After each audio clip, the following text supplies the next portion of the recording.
Je m'appelle Sarah et je suis responsable marketing dans une entreprise de technologie à Paris. Il y a 6 ans, ma vie a basculé lorsque le mariage de ma sœur aînée, Lisa, s'est effondré. Lisa et son mari, Marc, entretenaient depuis longtemps une relation désastreuse. Il était égoïste, immature, et dès leur divorce prononcé, il a pratiquement disparu de la vie de leur fils, Théo. À l'époque, Théo n'avait que 10 ans. Et du jour au lendemain, il a perdu son père, son foyer et toute sa sécurité. Marc a refusé de payer une pension alimentaire correcte, prétextant des problèmes financiers, même s'il avait un emploi convenable. Après quelques mois, il ne donnait presque plus de nouvelles à Théo, et les rares virements qu'il envoyait ne couvraient même pas les dépenses basiques. Lisa et Théo n'ont pas eu d'autre choix que de s'installer chez mes parents. Maman et papa les ont accueillis, bien sûr, en aménageant le sous-sol pour en faire une chambre pour Théo et en cédant leur chambre d'amis à Lisa. Mes parents sont des enseignants retraités vivant de revenus modestes. Ils pouvaient donc offrir un toit, mais pas une aide financière importante. À cette époque, je venais juste de décrocher mon premier vrai poste après mes études.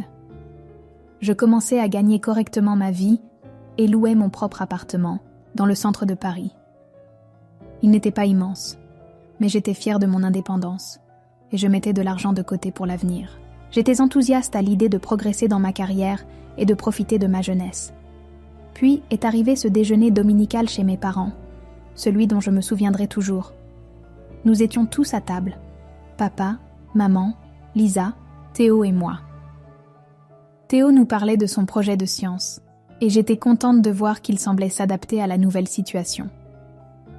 Après le dessert, tandis que Théo jouait dans le salon, papa a pris la parole en se raclant la gorge. « Sarah, il faut qu'on parle de quelque chose d'important. » Maman a acquiescé en croisant les mains sur la table.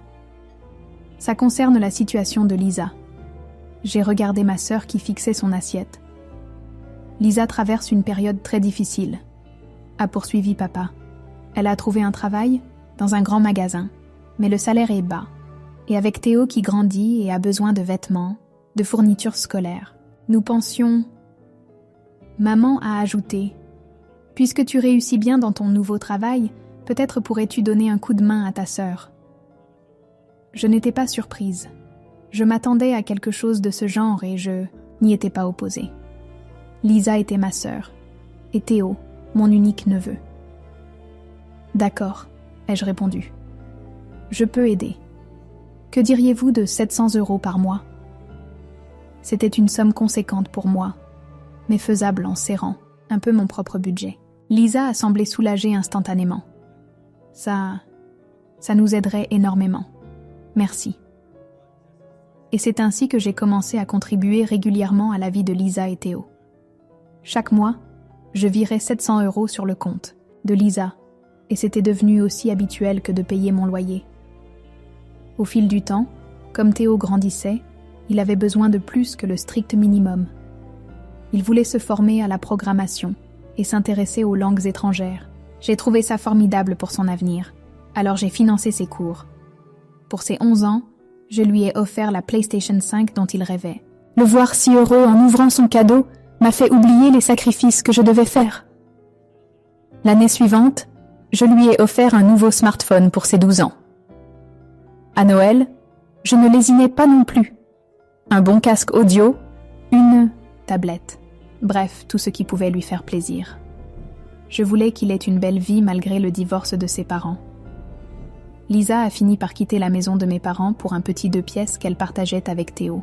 Je l'ai aidé à payer la caution et les 3 premiers mois de loyer pour qu'ils puissent s'installer.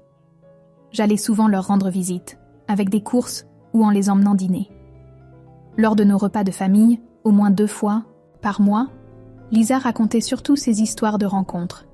Elle enchaînait les applis et les sorties, espérant retrouver l'amour. Elle parlait peu de son travail, que je savais instable.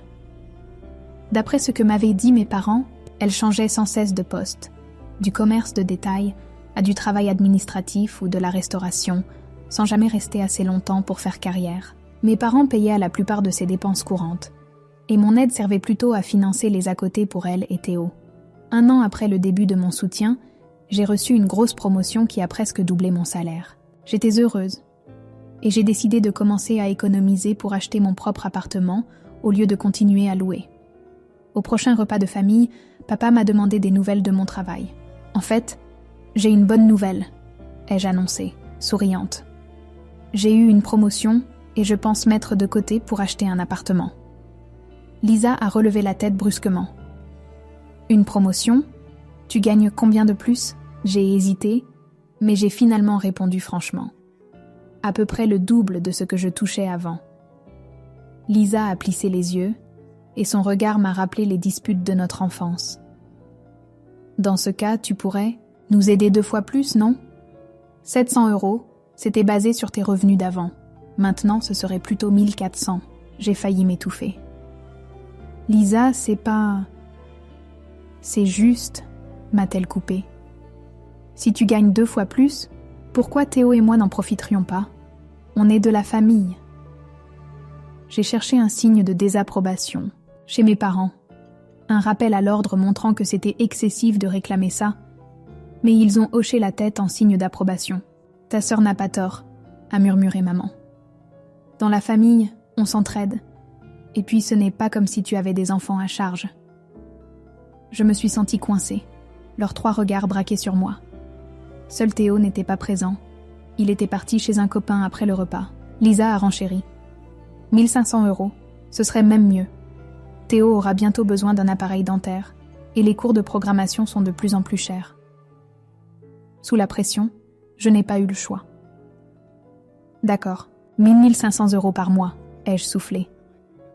Mais en repartant chez moi, j'ai ressenti un profond malaise. Je ne me sentais plus comme une sœur aidante, mais plutôt comme une tirelire obligatoire. Malgré tout, j'ai tenu parole. Chaque mois, 1500 € partèrent de mon compte vers celui de Lisa. Pour y parvenir, je revoyais drastiquement mes propres dépenses et je repoussais mon projet immobilier en me disant que c'était temporaire, que Lisa finirait bien par se reprendre. Quand Théo a eu 13 ans, je suis arrivée chez mes parents avec un scooter électrique de gamme moyenne. J'avais envie de poser une limite. Théo avait l'air content quand il l'a découvert, mais Lisa a fait la tête toute la soirée, comme si ce n'était pas assez. Les 2 années suivantes se sont déroulées dans une routine similaire. Je continuais à verser l'argent, tandis que je découvrais que Lisa postait sans cesse sur les réseaux sociaux.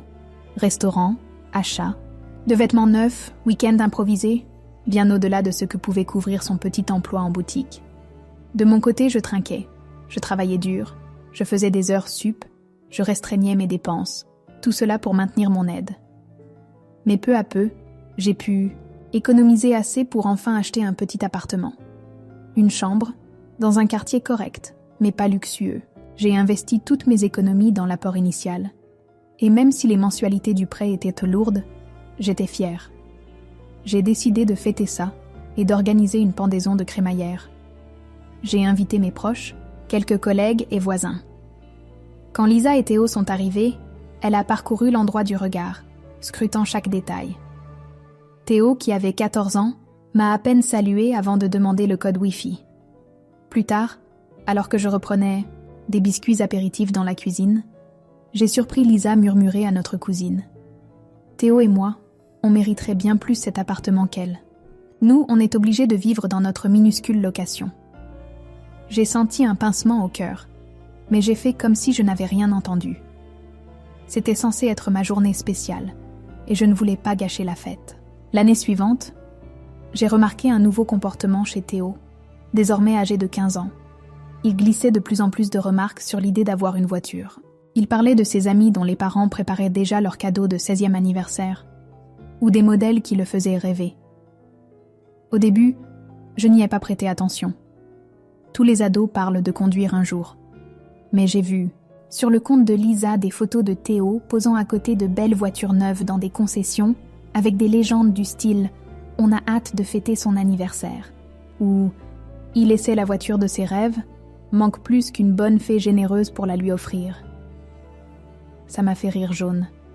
L'insinuation était si évidente que ça en devenait presque ridicule. Une voiture, et pas n'importe laquelle, des modèles haut de gamme, alors que j'avais déjà explosé mon budget avec des téléphones, cours et cadeaux, Là, on changeait de dimension. 2 semaines avant l'anniversaire de Théo, Lisa m'a appelé pour vérifier si je venais à la fête chez mes parents. « Bien sûr », ai-je répondu, « je ne raterai pas ça. »« Parfait », a-t-elle dit d'une voix étrangement enjouée. « Tu apporteras le cadeau, pas vrai? Quelque chose de spécial ?»« J'ai prévu un truc », ai-je répondu de façon neutre. « Théo est super impatient », a-t-elle insisté. « Il ne parle que de ce que sa tante géniale pourrait lui offrir. » J'ai refusé de réagir et j'ai raccroché. J'ai finalement décidé de lui offrir un iPhone dernier cri. C'était un beau cadeau, à la fois cher et utile. Je l'ai fait emballer avec soin et j'ai glissé une carte sympa dedans, en espérant sincèrement qu'il apprécierait. Le jour de la fête, la maison de mes parents était remplie. Des proches, des amis de Lisa, des camarades de classe, de Théo. L'ambiance était festive, avec des ballons et des banderoles de partout. À l'heure des cadeaux, tout le monde s'est réuni dans le salon. Théo a commencé par les présents de ses amis, jeux vidéo, casques audio, chèques cadeaux. Mes parents lui ont offert une belle montre. Ensuite, Lisa a tendu à Théo une enveloppe, de ma part. Il l'a ouverte et a découvert un bon pour des cours de conduite. « Merci maman », a-t-il dit en la serrant dans ses bras. Puis il a parcouru la pièce du regard. « C'est tout ?» Lisa m'a désigné du regard. Il reste le cadeau de Sarah. Tout le monde s'est tourné vers moi et j'ai sorti mon paquet joliment emballé. Théo l'a pris et j'ai perçu dans son regard un début de déception avant même qu'il n'arrache le papier. Lorsqu'il a vu que c'était un iPhone, il l'a simplement jeté sur la table basse. Le silence est tombé sur l'assemblée. J'ai senti le rouge me monter aux joues. « Sérieusement ? C'est tout ?» a-t-il lâché, furieux. L'assistance s'est figée. « Théo » ai-je commencé. « Tu aurais pu faire bien mieux avec ton salaire. Tout le monde sait que tu gagnes un max. » Je l'ai fixé, abasourdi par son ingratitude. Lisa a renchéri. « Elle est trop bête, franchement. Ça fait des mois qu'on sous-entend que Théo a besoin d'une voiture, et elle débarque avec ce truc minable. » Là, c'en était trop. Toutes ces années à payer, à accepter les demandes de plus en plus grandes, sans jamais un vrai « merci », me sont revenues en pleine figure.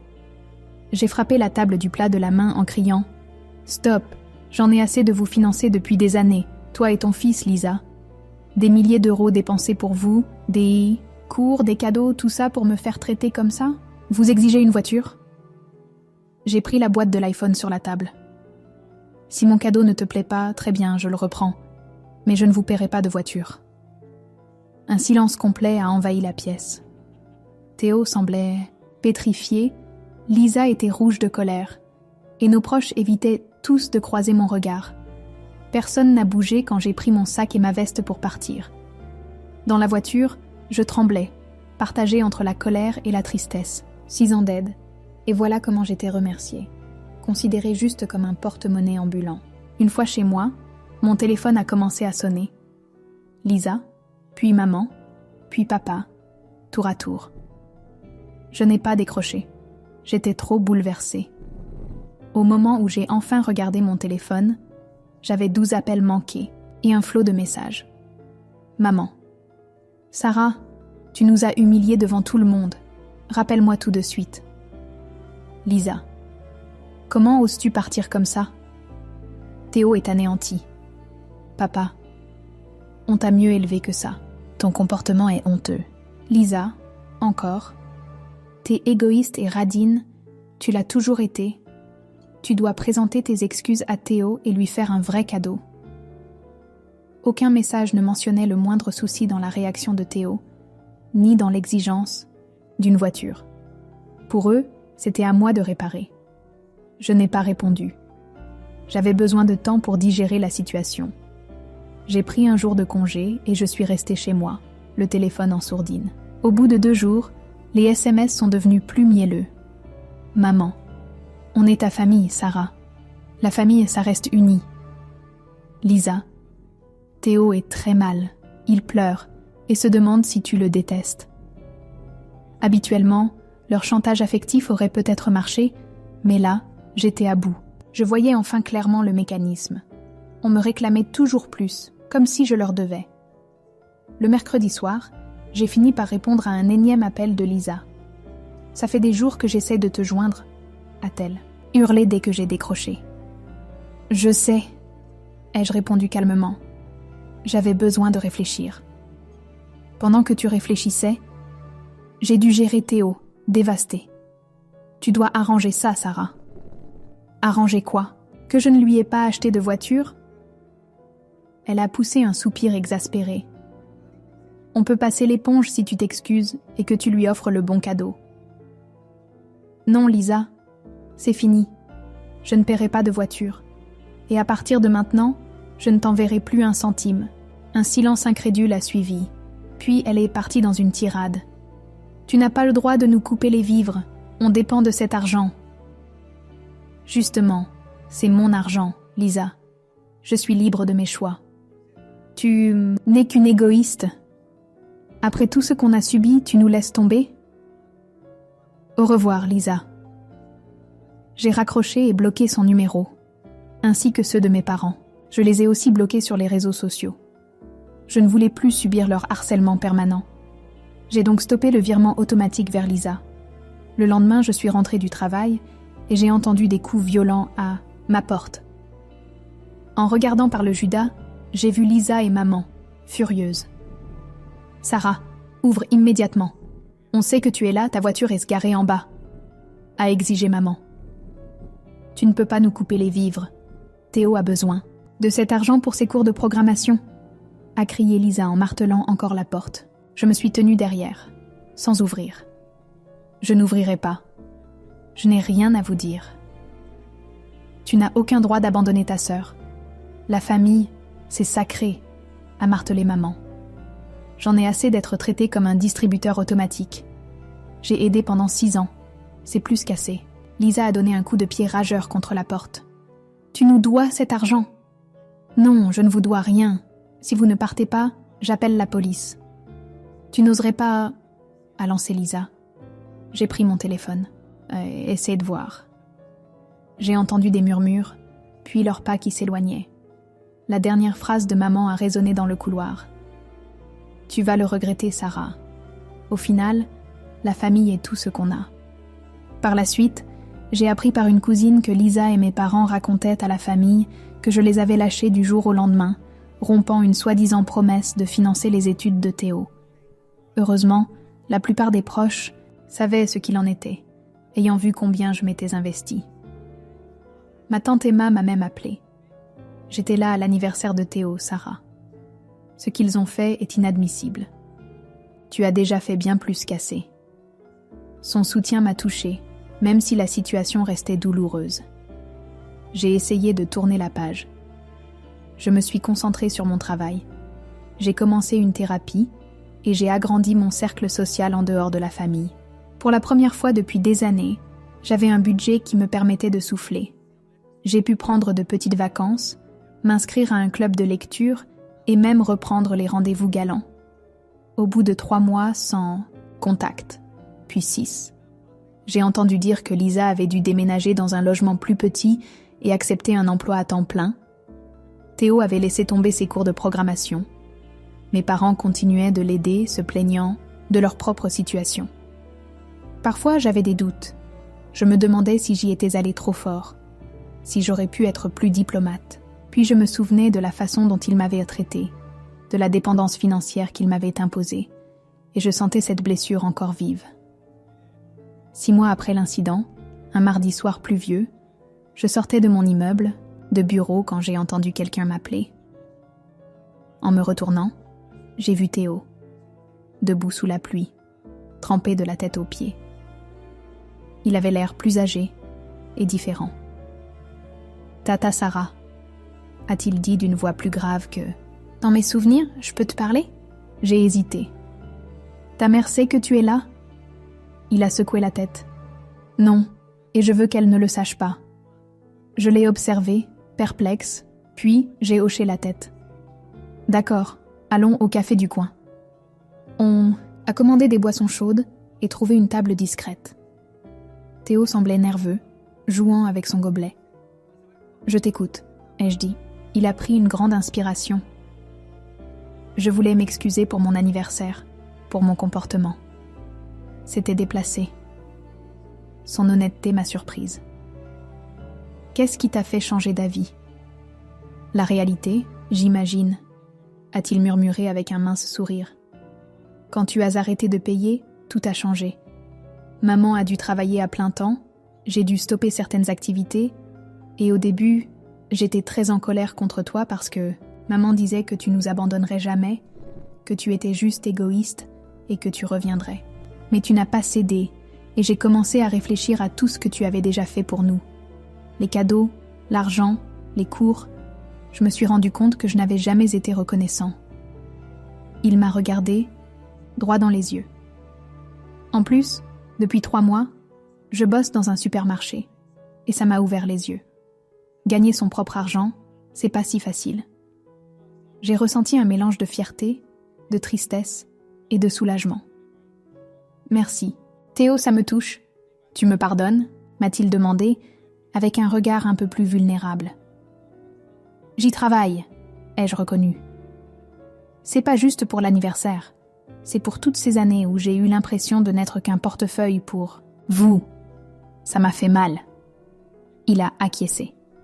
Je comprends. Je voulais juste que tu saches que j'ai changé, que je n'attends plus rien de toi. Je ne demande rien. Je voulais juste te revoir. Tu me manques. J'ai senti mon cœur se serrer, puis s'ouvrir un peu. On peut réapprendre à se connaître, mais ça va prendre du temps. Il a paru soulagé. C'est tout ce que je demande. Ta mère sait que tu travailles ? Ai-je demandé. Oui, mais elle trouve ça ridicule. Elle dit que je ferais mieux de me concentrer sur mes études au lieu de perdre mon temps pour un SMIC. Mais moi, j'aime bien gagner mon propre argent. J'ai souri. Je suis fière de toi, Théo. On a discuté pendant 1 heure, puis il a proposé qu'on se revoie. La semaine prochaine ? Avec plaisir, mais on va le garder pour nous, d'accord ? Je ne suis pas prête à parler à ta mère ni à mes parents, pour l'instant. Il a accepté. Ça restera notre secret. En le voyant partir sous la pluie, j'ai ressenti un étrange soulagement. Les cicatrices restaient, mais un lien se retissait. 8 mois ont passé depuis notre premier café. On se retrouve, désormais tous les 15 jours, soit autour d'un dîner, soit pour une promenade en ville. Théo a considérablement mûri, il a pris conscience de la valeur de l'argent. Récemment, il m'a annoncé tout fier. Je suis promu superviseur, au supermarché. Meilleur salaire, plus de responsabilités. C'est super, Théo, ai-je dit, sincèrement heureuse pour lui. Je compte économiser pour m'acheter une voiture d'occasion. Rien d'extravagant, juste un truc fiable. J'ai remarqué l'ironie, mais je n'ai fait aucune remarque. Le Théo capricieux qui hurlait pour un véhicule haut de gamme n'était plus le même. Aujourd'hui, il n'y a plus aucune demande d'argent quand on se voit. Parfois, il me confie ses soucis ou me demande conseil, mais il ne me réclame pas 1 euro. Notre relation s'est assainie, elle se base désormais sur une affection sincère. En revanche, Lisa et mes parents restent coupés de moi. Je n'ai pas de nouvelles directes, à part celles que Théo ou d'autres membres de la famille me communiquent. Lisa en est toujours au même point, alternant job précaire, comptant sur l'aide de mes parents. Parfois, je me demande si je devrais faire un pas vers eux, essayer de renouer. Mais je me souviens de leur attitude, ne me voyant que comme une source de revenus. La plaie est encore à vif. Peut-être qu'un jour, je pourrai leur pardonner, mais pas maintenant. Je me concentre sur ma propre vie, sur mon épanouissement. Sans avoir à verser 1 500 € par mois, j'ai pu réellement aménager mon appartement, constituer une épargne de secours et planifier un vrai voyage. Surtout, j'ai compris la différence entre être généreuse et se laisser exploiter, et comment poser des limites peut être un acte d'amour-propre. J'ai vu maman par hasard, il y a quelques jours, dans un supermarché.